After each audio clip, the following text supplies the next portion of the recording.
Hi hello नमस्कार, स्वागत है आप लोगों का अपने ही यूट्यूब चैनल में। हम लोग बिहार दिसंबर करंट अफेयर्स देखेंगे, ठीक है। तो शुरुआत करते हैं। नितिन नवीन बने भाजपा के राष्ट्रीय कार्यकारी अध्यक्ष। ये क्यों खबर में आई, ये खबर क्यों आई है? तो बिहार के एक मंत्री हैं जिनका नाम है नितिन नवीन। उन्हें भाजपा यानी बीजेपी पार्टी का बहुत बड़ा पद मिला है, राष्ट्रीय कार्यकारी अध्यक्ष का, नेशनल वर्किंग प्रेसिडेंट का। यह फैसला 14 दिसंबर 2025 को लिया गया। नितिन नवीन के बारे में कुछ बातें। इनका जन्म 23 मई 1980 को रांची में हुआ था। तब रांची बिहार का हिस्सा था जो अब झारखंड में है। विधायक एमएलए ये पटना की बांकीपुर सीट से लगातार 5 बार से विधायक बनते आ रहे हैं। साल 2006 से अब तक ये विधायक हैं। राजनीति में कैसे आए? इनके पिता जी का नाम नवीन किशोर प्रसाद सिन्हा था। वह भी भाजपा के बहुत बड़े नेता और विधायक थे। उनके गुजर जाने के बाद नितिन नवीन राजनीति में आए। कौन कौन से मंत्री पद संभाले? मुख्यमंत्री नीतीश कुमार की सरकार में उन्होंने बड़े बड़े काम किए। सड़क निर्माण विभाग, रोड कंस्ट्रक्शन 2021 से 22 और फिर 2025 में। नगर विकास और आवास विभाग, अर्बन डेवलपमेंट 2024 से 25 में। कानून विभाग, लॉ डिपार्टमेंट, इसका भी एक्स्ट्रा चार्ज इनके पास था। इन्होंने क्या क्या बड़े काम और में सुधार किए हैं उसके बारे में बात करते हैं, ठीक है। तो इन्होंने पुराने तौर तरीकों को छोड़कर टेक्नोलॉजी यानी कंप्यूटर, मोबाइल का इस्तेमाल शुरू किया। शहरों को सुधारने के लिए अर्बन डेवलपमेंट, 11 नए शहर, सैटेलाइट टाउनशिप। बड़े शहरों में बहुत भीड़ हो जाती है, इसीलिए इन्होंने 11 नए छोटे शहर बसाने का प्लान बनाया। इसमें पटना, गया, मुजफ्फरपुर जैसे 9 बड़े सरकारी मुख्यालयों को चमकाना और सोनपुर व सीतामढ़ी जैसे कस्बों को बड़ा करना शामिल है। जमीन पार्टनरशिप नियम, लैंड पूलिंग पॉलिसी 2025। पहले सरकार विकास के लिए लोगों से जबरदस्ती जमीन छीनती थी तो लड़ाई होती थी। इन्होंने नया नियम बनाया, Bihar town planning scheme rules 2025। अब जमीन मालिक सरकार के प्रोजेक्ट में पार्टनर हिस्सेदार बनेंगे, जिससे उन्हें भी फायदा होगा। नक्शा बनाना, जीआईएस मैपिंग। पटना में पानी और सीवर की समस्या ठीक करने के लिए सैटेलाइट और कंप्यूटर जीआईएस से नालियों का वैज्ञानिक नक्शा बनवाया गया है। बस बनवाया गया है, ऐसा कुछ किया नहीं गया है। तो आप लोग किसी भ्रम में ना आए। सड़कों और पुलों के लिए रोड रिफॉर्म्स, पथ संधारण ऐप। एक मोबाइल ऐप बनाया गया है। अगर कहीं सड़क पर गड्ढा दिखे तो जनता या अफसर उसकी फोटो खींच कर डाल सकते हैं। ठेकेदार को उसे ठीक करना ही पड़ेगा। 7 साल की गारंटी। ओपीआरएमसी पॉलिसी, नया नियम बनाया गया है। जो ठेकेदार सड़क बनवाएगा वही अगले 7 साल तक उसकी देख रेख भी करेगा। इसके इससे ठेकेदार मजबूत सड़क बनाने लगेंगे। पुलों की सेहत की जांच होगी। बिहार में कुछ पुल गिर गए थे, इसलिए उन्होंने एक खास टीम बनाई, ब्रिज मेंटेनेंस विंग बनाई, जो समय समय पर बड़े पुलों की जांच करती है कि वे मजबूत हैं या नहीं। तो समय समय पर जांच करती है, बाद में जांच होगी। अभी हम बनाएंगे तो मजबूत है कि नहीं हमको नहीं पता, बाद में हम पता करेंगे। बहुत बढ़िया। पटना के डॉक्टर मनीष मंडल बने एशिया पैसिफिक के गवर्नर। ये खबर क्यों आई है? तो पटना में एक बहुत बड़ा अस्पताल है, आईजीआईएमएस, बहुत ही घटिया अस्पताल है। क्योंकि यहाँ पे आप इमरजेंसी में जाएंगे कभी आपको एडमिट लेगा ही नहीं, रेफ़र करता रहेगा। यहाँ से रेफ़र कर देगा पीएमसीएच, पीएमसीएच से एम्स, एम्स से फिर आईजीएमएस। ये तीनों आपस में रेफ़र रेफ़र खेलते हैं। बहुत ही घटिया है। वहाँ के एक सीनियर डॉक्टर हैं मनीष मंडल। सिंगापुर में डॉक्टरों का एक बहुत बड़ा international group, international college of surgeons ICS का चुनाव हुआ, जिसमें डॉक्टर मनीष मंडल को पूरे एशिया पैसिफिक के इलाके का गवर्नर चुन लिया गया है। चुनाव कैसे हुआ? यह चुनाव 5 दिसंबर 2025 को सिंगापुर में हुआ। कुल 5 उम्मीदवार खड़े थे। सिंगापुर में खड़े थे और 71 लोगों ने वोट डाला। तो डॉक्टर मनीष मंडल को 51 वोट मिले। वो भारी बहुमत से जीत गए। वह इस पद पर 2 साल तक रहेंगे। फ़ायदा क्या होगा? इससे पटना के आईजीआईएमएस अस्पताल का नाम पूरी दुनिया में होगा और विदेशी यूनिवर्सिटी के साथ मिलकर यहाँ के डॉक्टरों को नई चीज़ें सीखने को मिलेंगी। पहले अपने राज्य में इसका नाम ठीक से कर ले, बना ले, बाद में दुनिया में बनाएंगे। ही लोग हैं। यह आईसीएस क्या है? तो ये दुनिया भर के सर्जनों ऑपरेशन करने वाले डॉक्टर का एक संगठन है जो नई रिसर्च और पढ़ाई को बढ़ावा देता है। चलती फिरती forensic lab, mobile forensic vehicles. यह खबर क्यों आई? तो बिहार के मुख्यमंत्री नीतीश कुमार ने हरी झंडी दिखाकर 34 नई फॉरेंसिक गाड़ियां रवाना की है। यह क्या काम करेगी? तो जब कहीं कोई अपराध, क्राइम होता है तो सबूत जैसे खून के निशान, उंगलियों के निशान जुटाने पड़ते हैं। पहले इन सैंपलों को दूर की लैब में भेजना पड़ता था, जिससे देरी होती थी। अब ये गाड़ियां खुद एक चलती फिरती लैब हैं। इनमें आधुनिक मशीनें लगी हैं, ये तुरंत मौके पर पहुंचकर वैज्ञानिक तरीके से सबूत इकट्ठा कर लेगी और इससे पुलिस जल्दी जांच पूरी कर पाएगी और पीड़ितों को तुरंत इंसाफ मिलेगा। अच्छा है इनिशिएटिव। भेजा भेजा बकौर कोसी पुल प्रोजेक्ट।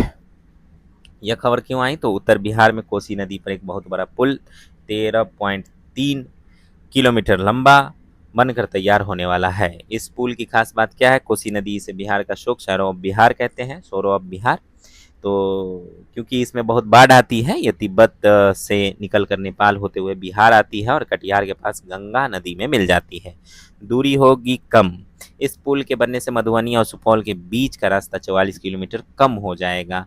लोग सीधे पटना या नेशनल हाईवे NH-27 तक पहुंच सकेंगे। व्यापार में भी फायदा होगा। इस पुल से नेपाल और भारत के उत्तर पूर्वी राज्यों नॉर्थ ईस्ट तक जाना आसान हो जाएगा, जिससे बिजनेस बढ़ेगा। खर्च और योजना, यह केंद्र सरकार की भारतमाला परियोजना फेज 1 के तहत बन रहा है। इसमें लगभग 1101.99 ठीक है 99 करोड़ रुपए खर्च हो रहे हैं। यह साल 2026 से 27 तक पूरा हो जाएगा। पर्यटन, अब लोग आसानी से धार्मिक जगहों पर जा सकेंगे, जैसे भगवती उच्चैठ, विश्व विदेश्वर धाम, उग्र तारा मंदिर और सिंहेश्वर स्थान।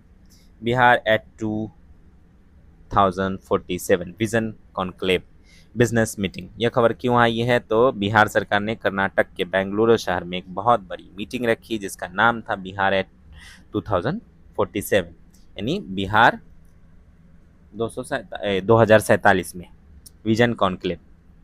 इसका मकसद क्या है? बिहार के उद्योग मंत्री दिलीप कुमार जायसवाल ने बताया कि हम बड़े बड़े बिजनेसमैन इन्वेस्टर को बिहार बुलाना चाहते हैं। हाँ बुलाइए, ताकि वे यहाँ फैक्ट्रियाँ लगाए। पहले अपना इंफ्रास्ट्रक्चर ठीक कीजिए, अपना माहौल ठीक कीजिए, क्राइम रेट नीचे लाइए, करप्शन नीचे लाइए, तब जाके बुलाइए ना। क्या घटिया बातें हैं। इंडस्ट्रियल पुलिस, तो BISF फैक्ट्रियों और बिजनेसमैन की सुरक्षा के लिए बिहार अपनी खुद की एक सुरक्षा force Bihar industrial security force बनाएगा। ठीक है, अच्छा है। CISF के तर्ज पे, जैसे केंद्र की CISF होती है। ठीक है, आप लोग CISF का फुल फॉर्म बताइए कमेंट में। फ़ायदा क्या होगा? जब बिहार में फैक्ट्रियां लगेंगी तो युवाओं को यही नौकरी मिलेंगी। ठीक है, यहीं पे नौकरी मिल जाएगी। उन्हें काम के लिए दूसरे राज्यों में नहीं जाना पड़ेगा, पलायन रुकेगा। ऐसी ही मीटिंग आगे चलकर हैदराबाद, नई दिल्ली में भी होगी। बस मीटिंग मीटिंग होगी, कभी लग जाए उद्योग तो फिर बोलिए। मधुबनी में राज्य स्तरीय युवा उत्सव। यह खबर क्यों आई? बिहार के मधुबनी जिले में 2 दिनों का एक बड़ा युवा त्योहार यानी यूथ फेस्टिवल मनाया गया। इसमें क्या हुआ? इसमें जो है बिहार के संस्कृति विभाग और मधुबनी प्रशासन ने मिलकर इसका आयोजन किया। पूरे बिहार से आए युवाओं ने इसमें हिस्सा लिया। यहाँ पर ग्रुप डांस, लोकगीत, पेंटिंग, कविता और कहानी लिखने के कंपटीशन हुए। इसका मकसद बच्चों और युवाओं के अंदर छुपे टैलेंट को बाहर निकालना और बिहार की संस्कृति को बचाना है। क्रिकेटर अनुकूल रॉय को मिला सम्मान। तो ये खबर क्यों आई? बिहार के मुख्य सचिव चीफ सेक्रेटरी ने पटना में बिहार के खिलाड़ी अनुकूल रॉय को एक बड़ा सम्मान दिया। इन्हें यह अवार्ड क्यों मिला? भारत में राज्यों के बीच एक T20 क्रिकेट टूर्नामेंट होता है, जिसका नाम है सैयद मुश्ताक अली ट्रॉफी 2025 से 26। इस टूर्नामेंट में अनुकूल रॉय को सबसे बेस्ट खिलाड़ी चुना गया, यानी प्लेयर ऑफ द टूर्नामेंट। इस बार यह टूर्नामेंट झारखंड ने जीता और हरियाणा दूसरे नंबर पर रहा। बिहार की टीम क्वार्टर फाइनल तक पहुंची, जो एक बड़ी बात है। अनुकूल रॉय बिहार बिजली कंपनी BSPHCL में भी काम करते हैं। अच्छा है, क्वार्टर फाइनल तक पहुंची, अब बहुत बड़ी बात है। फाइनल जीतो तब बहुत बड़ी बात है। खैर,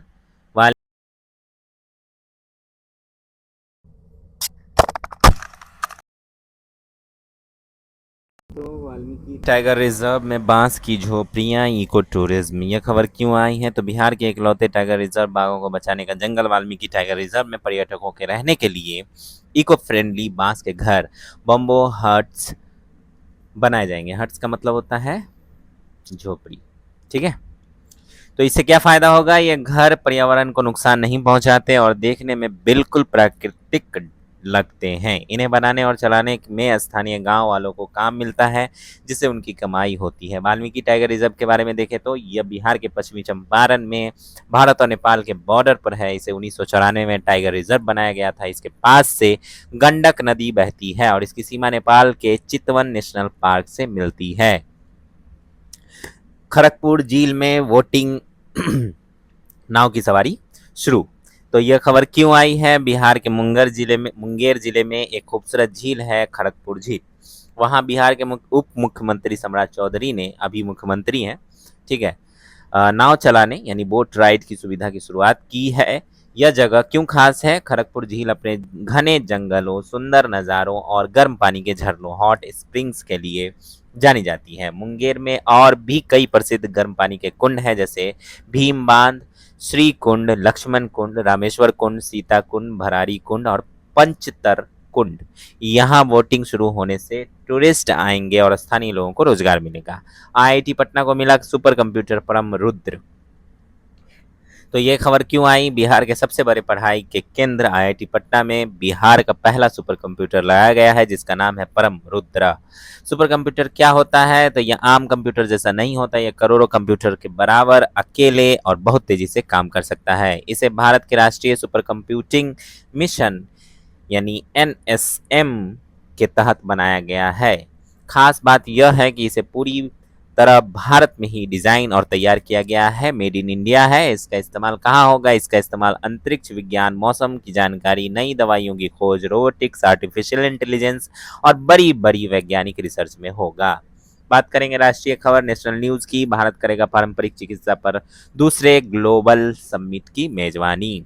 तो ये खबर क्यों आई है? पारंपरिक चिकित्सा जैसे आयुर्वेद, योग, यूनानी, जड़ी बूटियों से इलाज पर दुनिया का दूसरा सबसे बड़ा सम्मेलन WHO global summit on traditional medicine Bharat की राजधानी नई दिल्ली में 17 से 19 दिसंबर 2025 को आयोजित होने जा रही है। पहला सम्मेलन 2023 में गुजरात के गांधीनगर में हुआ था। इस सम्मेलन में क्या होगा? इसे दुनिया की स्वास्थ्य संस्था WHO और भारत का आयुष्मान मंत्रालय मिलकर करा रहे हैं। इस बार की थीम है restoring balance, the science and practice of health and well being, यानी सेहत और भलाई के लिए विज्ञान और परंपरा का संतुलन बनाना।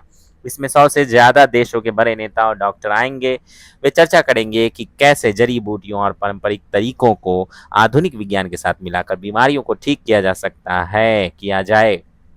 इसमें डिजिटल तकनीक और एआई यानी आर्टिफिशियल इंटेलिजेंस की भी मदद ली जाएगी। WHO के बारे में छोटी सी जानकारी। इसकी स्थापना 7 अप्रैल 1948 को हुई थी। इसका मुख्यालय जेनेवा स्विट्जरलैंड में है। दुनिया के 194 देश इसके मेंबर हैं। इसके सबसे बड़े बॉस डायरेक्टर जनरल का नाम है डॉक्टर टेड्रोस अधानोम घेब्रेयेसस। ठीक, याद रखिएगा। परमाणु ऊर्जा के लिए नया कानून, परमाणु ऊर्जा परिवर्तन विधेयक 2025। ये खबर क्यों आई? तो केंद्रीय मंत्री डॉक्टर जितेंद्र सिंह ने संसद में एक नया कानून बनाने के लिए बिल पेश किया है, जिसका नाम है sustainable harnessing and advancement of nuclear energy for transforming India bill 2025। यह नया कानून क्यों लाया जा रहा है? पुराने कानून बदलेंगे। यह नया कानून सालों पुराने परमाणु ऊर्जा अधिनियम 1962 और civil liability for nuclear damage act 2010 की जगह लेगा। ज्यादा बिजली बनाना भारत का लक्ष्य है। साल 2047 तक परमाणु ऊर्जा से 100 गीगावाट बिजली बनाई जाए, ताकि कंप्यूटर डेटा सेंटरों और देश को लगभग 24 घंटे साफ बिजली मिल सके। इससे प्रदूषण भी नहीं होगा। प्राइवेट कंपनियों की एंट्री। अब इस सेक्टर में देश की प्राइवेट कंपनियों को भी काम करने का मौका दिया जाएगा। सुरक्षा और मुआवजा। अगर कभी किसी परमाणु प्लांट में कोई दुर्घटना होती है तो लोगों को सही मुआवजा, पैसा और मदद मिल सके, इसके लिए सख्त नियम और नई कमेटियां जैसे क्लेम कमिश्नर बनाई जाएंगी। भारत में परमाणु ऊर्जा का इतिहास। भारत का पहला परमाणु बिजली घर 1969 तारापुर महाराष्ट्र में बना था। सबसे ज्यादा परमाणु बिजली का राजस्थान में बनती है। सबसे ज्यादा परमाणु बिजली राजस्थान में बनती है। अन्य मुख्य जगह है काकरापुर गुजरात, कूडनकुलम और कल्पक्कम तमिलनाडु, नरोरा उत्तर प्रदेश। इसमें ईंधन के रूप में यूरेनियम और थोरियम का इस्तेमाल होता है। भारत के पास दुनिया का सबसे बड़ा थोरियम का खजाना है। रक्षा संपदा दिवस पूरे हुए शान से 100 साल। डिफेंस स्टेट्स डे, यह खबर क्यों आई है? 16 दिसंबर 2025 को भारत के रक्षा मंत्री राजनाथ सिंह ने दिल्ली कैंट में रक्षा संपदा दिवस मनाया। दिल्ली कैंट दिल्ली में है, ठीक है, ऑब्वियसली। यह दिन इसलिए खास था क्योंकि इस सरकारी विभाग के पूरे 100 साल यानी शताब्दी पूरे हो चुके हैं। यह विभाग क्या करता है? तो जमीन की देख रेख। यह विभाग भारतीय सेना और रक्षा मंत्रालय के तहत आने वाले देश की सबसे बड़ी सरकारी जमीन का देख रेख करता है। इसकी शुरुआत वैसे तो 1765 में बैरकपुर से हुई थी, लेकिन इसे सरकारी तौर पर 16 दिसंबर 1926 को बनाया गया था, अंग्रेजों के टाइम। पूरी तरह डिजिटल। अब इन्होंने पुरानी फाइलों को छोड़कर सब कुछ कंप्यूटर में सेव कर दिया है। इसके लिए रक्षा भूमि नाम का एक सुरक्षित सॉफ्टवेयर बनाया गया है। सैटेलाइट और एआई से जांच। ये लोग जमीन की नाप जोख के लिए अब हाथ वाला फीता नहीं, बल्कि सैटेलाइट, जीपीएस, ड्रोन और एआई, आर्टिफिशियल इंटेलिजेंस जैसी आधुनिक सुविधाओं का, तकनीकों का इस्तेमाल करते हैं। ई छावनी। इसके जरिए छावनी यानी कॉन्टोनमेंट, जिसको दिल्ली कॉन्टोनमेंट में कंटोनमेंट, दिल्ली कैंट का मतलब है कॉन्टोनमेंट, दिल्ली कॉन्टोनमेंट, ठीक है, यानी छावनी, ठीक, सैनिकों के रहने का जगह। तो इसके जरिए छावनी में रहने वाले करीब 20 लाख लोगों को घर बैठे मोबाइल से सारी सरकारी सुविधाएं मिल जाती हैं। इस विभाग को पानी बचाने के लिए नेशनल वाटर अवार्ड भी मिल चुका है। भारत और एशियन डेवलपमेंट बैंक एडीबी के बीच 2.2 अरब का समझौता। खबर क्यों आई है? भारत सरकार और एशियन डेवलपमेंट बैंक एडीबी ने मिलकर 5 बड़े विकास कार्यों के लिए $2.2 बिलियन अरब के लोन यानी कर्ज समझौते पर दस्तखत किए हैं। यह पैसा कहां कहां खर्च होगा? 3 राज्य। इसका मुख्य फायदा असम, मेघालय और तमिलनाडु को मिलेगा। हुनर और रोजगार स्किलिंग आईटीआई कॉलेजों को शानदार बनाकर युवाओं को नए जमाने का काम सिखाया जाएगा। मुफ्त बिजली, सोलर पावर, प्रधानमंत्री सूर्य घर मुफ्त बिजली योजना के तहत लोगों के घरों की छतों पर सोलर पैनल लगाए जाएंगे। अस्पताल, हेल्थ केयर असम में आस्था प्रोजेक्ट के तहत बड़े और आधुनिक अस्पताल बनाए जाएंगे। Metro train, metro rail, Tamil Nadu में चेन्नई मेट्रो रेल प्रोजेक्ट को आगे बढ़ाने में मदद मिलेगी। मेघालय में पर्यटन, प्रकृति को बिना नुकसान पहुंचाए टूरिज्म और खेती से जुड़ी नौकरियों को बढ़ावा दिया जाएगा। एडीबी क्या है? इसकी स्थापना 1966 में हुई थी। इसका मुख्यालय मनीला यानी फिलीपींस में है। इसके 68 सदस्य हैं। इसका भारत जो है शुरुआती मेंबर होने के साथ साथ इससे कर्ज लेने वाले सबसे बड़े देशों में से एक है। नक्शों के लिए राष्ट्रीय भू स्थानिक कार्यशाला, नेशनल जियो स्पेशियल वर्कशॉप। तो खबर क्यों आई है? नई दिल्ली के यशोभूमि में 17 दिसंबर 2025 को केंद्रीय मंत्री डॉक्टर जितेंद्र सिंह ने एक बड़े सेमिनार का उद्घाटन किया जिसका नाम था भू स्थानिक मिशन, विकास भारत का आधार। इसका क्या मतलब है? यह हमारे देश के नक्शों और सैटेलाइट डेटा, जियो स्पेशियल इकोसिस्टम को और भी मजबूत करने के लिए है। सरकार ने साल 2025 से 26 के बजट में राष्ट्रीय भू स्थानिक मिशन का ऐलान किया था। इसका मकसद भारत के जीपीएस नक्शों और इंफ्रास्ट्रक्चर को एकदम सटीक और हाईटेक बनाना है ताकि साल 2047 तक भारत को एक विकसित भारत बनाया जा सके। अगला है मार्च 2027 तक खुलेंगे 25,000 जन औषधि केंद्र। तो ये खबर क्यों आई है? सरकार ने एक नया टारगेट सेट किया है कि मार्च 2027 तक पूरे देश में प्रधानमंत्री भारतीय जन औषधि केंद्र की संख्या बढ़ाकर 25,000 कर दी जाएगी। ये केंद्र क्यों जरूरी है? सस्ती दवाइयाँ इन दुकानों पर गरीबों और आम जनता को बाजार से बहुत कम कीमत पर अच्छी क्वालिटी की जेनरिक दवाइयाँ मिलती हैं। बड़ी तरक्की, साल 2014 में पूरे देश में ऐसी सिर्फ 80 दुकानें थी, लेकिन 30 नवंबर 2025 तक 17,610 हो चुकी हैं। रोजगार, इसे कोई भी आम युवा, बिजनेसमैन, एनजीओ या ट्रस्ट ऑनलाइन अप्लाई करके खोल सकता है, जिससे लोगों को रोजगार भी मिल रहा है। सहकार सारथी से बदलेंगे ग्रामीण बैंक। तो खबर क्यों आई है? भारत सरकार ने गांवों में सहकारी बैंकों, रूरल कोऑपरेटिव बैंक्स को कंप्यूटर और इंटरनेट से जोड़ने के लिए सहकार सारथी नाम की एक नई संस्था बनाई है। यह क्या काम करेगी? तो रिजर्व बैंक यानी आरबीआई की मंजूरी से इसे 21 जुलाई 2025 को रजिस्टर किया गया था। इसकी कुल पूंजी 1,000 करोड़ है, जिससे नाबार्ड, एनसीडीसी और ग्रामीण बैंकों की बराबरी यानी 33.33% हिस्सेदारी है। फायदा क्या होगा? गांवों के छोटे बैंकों के पास ऑनलाइन बैंकिंग की बड़ी मशीनें नहीं होती। सहकार सारथी इन सभी बैंकों को इंटरनेट बैंकिंग, अंगूठे से पैसे निकालने की सुविधा, यूपीआई पेमेंट और साइबर सुरक्षा, हैकर से बचाव जैसी आधुनिक सुविधाएं देगा ताकि गांव के लोग भी बड़े शहरों की तरफ बैंकिंग कर सकें। नमस्ते योजना, सीवर और सेप्टिक टैंक साफ करने वाले सर्वे। नमस्ते स्कीम। यह खबर क्यों आई है? देश के 4,800 से ज़्यादा शहरों में सीवर और सेप्टिक टैंक साफ करने वाले कर्मचारियों, sewer and septic tank workers की पहचान करने के लिए एक बड़ा सर्वे किया गया है।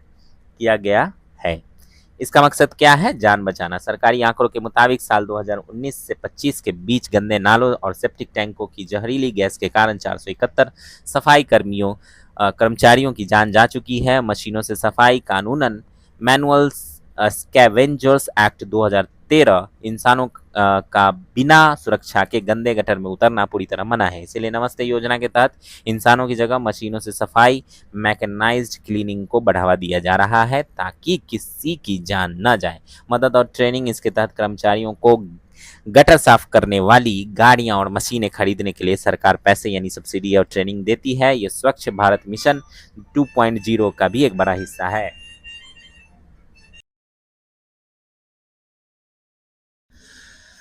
तो दोस्तों आगे बढ़ते हैं। आंध्र प्रदेश में झींगों को लगी व्हाइट स्पॉट बीमारी। यह खबर क्यों आई है? सरकार ने बताया है कि आंध्र प्रदेश में मछलियों और झींगों के पालन यानी एक्वा कल्चर वाले तालाबों में व्हाइट स्पॉट सिंड्रोम वायरस नाम की एक बीमारी फैल गई है। इसे रोकने के लिए क्या हो रहा है? तो जांच टीमों ने जब सैंपल लिए तो कई झींगे इस वायरस से बीमार पाए गए। इसकी जांच काकीनाडा की एक बड़ी लैब स्विफ्ट में हो रही है। बीमारी से सुरक्षा और बीमा। सरकार ने प्रधानमंत्री मत्स्य संपदा योजना के तहत 33.78 करोड़ की लागत से जलीय जीवों की बीमारियों पर नजर रखने के लिए एक नेशनल प्रोग्राम NSPAAD चलाया हुआ है। आंध्र प्रदेश के 85 झींगा किसानों को इसका बीमा भी दिया गया है। बचाव के तरीके। बाहर से आने वाले झींगों को पहले क्वारंटाइन यानी अलग रखना किया जाता है। साथ ही पानी को साफ रखने के लिए बायोफ्लॉक जैसी नई और सुरक्षित तकनीकों का इस्तेमाल किया जा रहा है। अगला है नॉर्थ ईस्ट इन्वेस्टर्स समिट 2025। तो खबर में क्यों है? भारत के उत्तर पूर्वी राज्यों जैसे असम, मेघालय, सिक्किम आदि में बिजनेस को बढ़ावा देने के लिए सरकार ने rising north east investors summit 2025 का आयोजन किया। इसमें क्या खास रहा? इस समिट और इसके प्रचार कार्यक्रमों के जरिए बड़ी बड़ी कंपनियों ने उत्तर पूर्वी राज्यों में फैक्ट्रियां, होटल और बिजली घर लगाने के लिए 4.48 लाख करोड़ रुपए के निवेश इन्वेस्टमेंट का वादा किया है। यहाँ पर मुख्य रूप से टूरिज्म, खाना पैकेजिंग, एग्रो फूड प्रोसेसिंग, कपड़ा उद्योग, खेल और सोलर एनर्जी जैसे पीएम सूर्य घर योजना पर फोकस किया जाएगा ताकि इन राज्यों का तेजी से विकास हो सके। ओटीटी प्लेटफॉर्म्स बने भारत की सॉफ्ट पावर। यह खबर क्यों आई है? सूचना और प्रसारण मंत्रालय ने बताया कि इंटरनेट पर फिल्में और सीरियल दिखाने वाले ऐप्स यानी ओटीटी जैसे नेटफ्लिक्स, अमेजन प्राइम, भारत का हॉटस्टार अब पूरी दुनिया में भारत की संस्कृति और कहानियों को पहुंचाने का बहुत बड़ा जरिया बन गया है। इस सेक्टर से जुड़ी मुख्य बातें। कमाई और यूज़र। भारत में साल 2024 में ओटीटी से होने वाली कमाई 11% बढ़कर 9,200 करोड़ रुपए हो गई है। करीब 10 से 12 करोड़ लोग इन ऐप्स के लिए पैसे चुकाते हैं। Webs OTT. सरकारी प्रसार भारती कंपनी ने अपना खुद का मुफ्त ऐप वेब्स बनाया है जिसे पहले ही साल 80 लाख से ज़्यादा लोगों ने डाउनलोड किया है। इस पर दूरदर्शन, ऑल इंडिया रेडियो के पुराने ऐतिहासिक कार्यक्रम मुफ्त में देखे जा सकते हैं। चोरी, पायरेसी पर रोक। फिल्मों की चोरी रोकने के लिए सरकार ने सिनेमेटोग्राफ कानून में बदलाव किया है जिससे इंटरनेट पर नकली या चोरी की फिल्में डालने वालों पर कड़ी कार्रवाई की जा सकेगी। नई दिल्ली में आतंकवाद विरोधी सम्मेलन एंटी टेरर कॉन्फ्रेंस। यह खबर क्यों आई? 26 दिसंबर 2025 को देश के गृह मंत्री अमित शाह ने नई दिल्ली में एक बड़े एंटी टेरर कॉन्फ्रेंस का उद्घाटन कर चुके हैं। इसका मकसद क्या है? प्रधानमंत्री नरेंद्र मोदी के आतंकवाद के खिलाफ जीरो टॉलरेंस यानी आतंकवाद को बिल्कुल बर्दाश्त न करना के विजन को पूरा करना है। इसे भारत की जांच एजेंसी NIA करा रही है। इसमें इस बात पर चर्चा होगी कि कैसे इंटरनेट के जरिए फैलने वाले आतंकवाद, पैसों की हेराफेरी और डिजिटल फ्रॉड को रोका जाए। साल 2026 से किम्बरली प्रोसेस की कमान संभालेगा भारत। ये खबर क्यों आई है? भारत को 1 जनवरी 2026 से एक बहुत बड़े अंतर्राष्ट्रीय ग्रुप किम्बरली प्रोसेस केपी का अध्यक्ष यानी चेयरपर्सन चुना गया है। यह किम्बरली प्रोसेस क्या है? खूनी हीरों पर रोक, कन्फ्लिक्ट डायमंड्स। दुनिया के कुछ देशों में विद्रोही आतंकवादी या आतंकी गुट अवैध रूप से कच्चे हीरे खदानों से निकालते हैं और उन्हें बेचकर मिले पैसों से हथियार खरीदते हैं और सरकारों से लड़ते हैं। ऐसे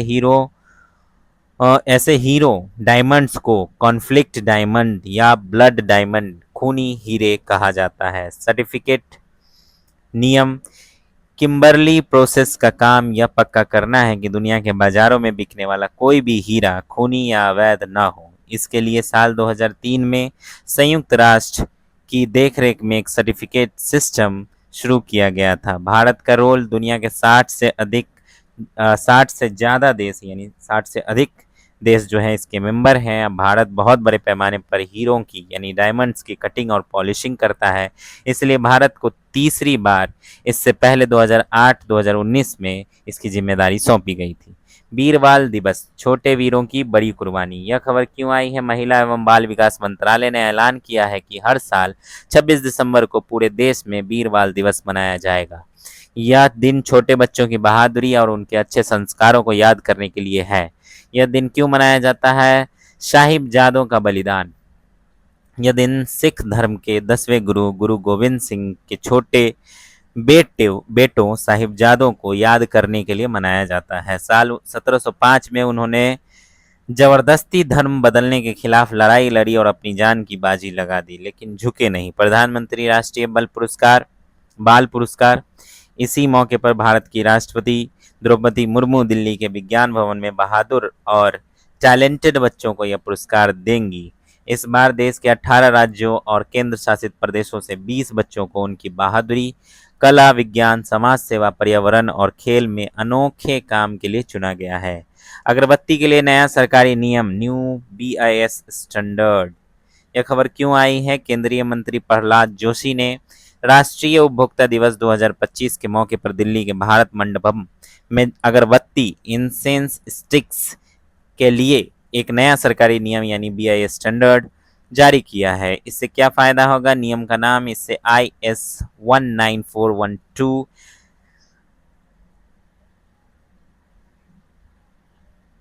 2025, ठीक है। ये एक्चुअली जो होता है ना, ये मानक होता है कि ये कब बनी है पहली बात, और इसका स्टैंडर्ड क्या है। भारतीय मानक ब्यूरो द्वारा ये दिया जाता है, ठीक है। नाम दिया गया है और इसे भारतीय मानक ब्यूरो ने बनाया है, जो देश में चीज़ों की क्वालिटी तय करता है। ये क्वालिटी के लिए दिया जाता है। सेहत की सुरक्षा। कुछ अगरबत्तियों में कीड़े मारने वाले खतरनाक केमिकल जैसे एलेथ्रीन आजकल बहुत ज़्यादा डिस्ट्रीब्यूट हो रहा है, बहुत ज़्यादा लोग खरीदते हैं, लेकिन इससे जो है सांस खराब हो सकती है, सांस की बीमारी हो सकती है। तो जैसे एलेथ्रीन, परमेथ्रीन, साइपरमेथ्रीन, डेल्टा मेथ्रीन और फिप्रोनिल मिला दिए जाते हैं, ठीक है। बोला जाता है कि इससे जो है आपका घर में जो कीट हैं, मतलब मच्छर हैं, वो भागेंगे। तो इनका धुआं जो है सांस के लिए खराब होता है। नए नियम में इन केमिकल्स पर पूरी तरह रोक लगा दी गई है। असली पहचान। यह नियम हाथ से बनी, मशीन से बनी और पारंपरिक मसाला अगरबत्तियों सब पर लागू होगा। जो अगरबत्ती इस टेस्ट में पास होंगी उस पर BIS का मार्क लोगो लगेगा, जिसे देखकर लोग सुरक्षित और अच्छी खुशबू वाली अगरबत्ती खरीद सकेंगे। आगे बढ़ते हैं। शतरंज। चेस में भारत को मिले 2 ब्रॉन्ज मेडल। यह खबर क्यों आई? कतर की राजधानी दोहा में एक बड़ी शतरंज चैंपियनशिप हुई, जिसका नाम था 2025 FIDE world rapid chess championship. इसमें भारत के 2 खिलाड़ियों ने कमाल कर दिया और प्रधानमंत्री नरेंद्र मोदी ने उन्हें बधाई भी दी है। विजेताओं के नाम है अर्जुन इरिगैसी। इन्होंने पुरुषों यानी मेंस सेक्शन में के मुकाबले में भारत के लिए ब्रॉन्ज मेडल कांस्य पदक जीता। कोनेरू हम्पी, इन्होंने महिलाओं विमेन सेक्शन के मुकाबले में भारत के लिए ब्रॉन्ज मेडल जीता। ये मुकाबला कैसे होता है तो रैपिड चेस होता है, यानी इसमें खिलाड़ियों को बहुत तेजी से सोचना और चाल चलनी होती है। गोल्ड किसने जीता तो पुरुषों में नॉर्वे के मशहूर खिलाड़ी मैग्नस कार्लसन ने और महिलाओं में चीन की जू वेनजून ने गोल्ड मेडल जीता। पानी के अंदर से मार करने वाली मिसाइल K4 का सफल टेस्ट हो चुका है। खबर क्यों है? भारत ने समुद्र के अंदर से दुश्मन पर वार करने वाली K4 medium range ballistic missile का सफल टेस्ट किया है। इसकी मारक क्षमता 3,500 किलोमीटर दूर तक है। यह टेस्ट क्यों खास है? कहाँ से हुआ है टेस्ट? तो यह टेस्ट बंगाल की खाड़ी में भारतीय नौसेना की परमाणु ताकत से चलने वाली पनडुब्बी सबमरीन INS अड़ीघात के अंदर से पानी के नीचे से किया गया है। परमाणु तिकरी न्यूक्लियर ट्राइड। इसका मतलब है कि अब भारत जमीन, हवा, समुंदर तीनों जगहों से परमाणु हथियार चला सकता है। दूसरा, हमला करने की ताकत, सेकेंड स्ट्राइक कैपेबिलिटी। अगर कोई दुश्मन देश भारत पर हमला कर भी दे तो हमारी समुद्र में छुपी पनडुब्बियां और या K4 मिसाइल दुश्मन को पल भर में तबाह कर सकती है। किसने बनाया इसे? भारत की संस्था DRDO ने बनाया है। इसमें ठोस ईंधन सॉलिड फ्यूल का इस्तेमाल होता है। बैलिस्टिक मिसाइल क्या होती है? ये ऐसी मिसाइलें होती हैं जो रॉकेट की तरह आसमान में बहुत ऊपर जाती हैं और फिर नीचे की तरफ तेजी से आकर अपने टारगेट पर गिरती हैं। 1000 किलोमीटर से कम दूरी वाली को शॉर्ट रेंज, 1000 से 3000 किलोमीटर वाली जो रेंज होती है उसमें मीडियम रेंज, और 5000 5,500 किलोमीटर से ज़्यादा दूरी वाली जो होती है इंटरकॉन्टिनेंटल मिसाइल होती है। ठीक, तो इसको जो है लंबी दूरी तक मार करने वाली मिसाइल कहते हैं। अग्नि 5 भारत की सबसे दूर तक यानी 5,000 किलोमीटर से ज़्यादा मार करने वाली मिसाइल है। भारत टैक्सी की शुरुआत अब ड्राइवर ही होंगे मालिक। यह खबर क्यों आई है? सरकार ने ओला और उबर जैसी प्राइवेट कंपनियों को टक्कर देने के लिए चालकों की अपनी खुद की सहकारी सरकारी टैक्सी सेवा भारत टैक्सी लॉन्च की है। यह कैसे काम करेगी? तो ड्राइवर ही मालिक या कोऑपरेटिव यानी सहकारी मॉडल, जिसे सहकार टैक्सी कोऑपरेटिव लिमिटेड चलाएगी। इसमें टैक्सी चलाने वाले ड्राइवर किसी कंपनी के गुलाम नहीं होंगे, बल्कि वे खुद इस प्लेटफॉर्म के शेयर होल्डर और मालिक होंगे। चालू होने की तारीख, यह सेवा पूरे देश में 1 जनवरी 2026 से शुरू होने जा रही है। ड्राइवरों को फायदा, कंपनियों को कोई भारी कमीशन नहीं देना होगा और जो भी मुनाफा होगा वो आपस में बटेगा। इससे उनकी कमाई अच्छी होगी, सवारियों यानी पैसेंजर्स को भी फायदा होगा। प्राइवेट कंपनियों की तरह अचानक किराया नहीं बढ़ेगा, किराया बिल्कुल साफ और सस्ता होगा और गाड़ियों के कई विकल्प मौजूद मिलेंगे। तो इसी के साथ हमारा दिसंबर मंथ का भी बिहार का करंट अफेयर्स खत्म होता है। मिलते हैं अगली वीडियो में, तब